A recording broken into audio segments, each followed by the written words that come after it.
Fourscore and 7 years ago, our fathers brought forth on this continent a new nation, conceived in liberty and dedicated to the proposition that all men are created equal. Now we are engaged in a great civil war, testing whether that nation, or any nation so conceived and so dedicated, can long endure. We are met on a great battlefield of that war. We have come to dedicate a portion of that field as a final resting place for those who are here gave their lives that that nation might live. It is altogether fitting and proper that we should do this.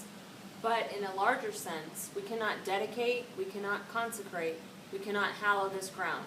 The brave men, living and dead, who struggled here, have consecrated it, far above our poor power to add or detract.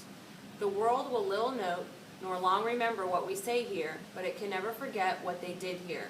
It is for us, the living, rather to be dedicated here to the unfinished work which they who fought here have thus far so nobly advanced. It is rather for us to be here dedicated to the great task remaining before us, that from these honored dead we take increased devotion to that cause for which they gave the last full measure of devotion, that we here highly resolve that these dead shall not have died in vain, that this nation, under God, shall have a new birth of freedom, and that government of the people, by the people, for the people, shall not perish from earth.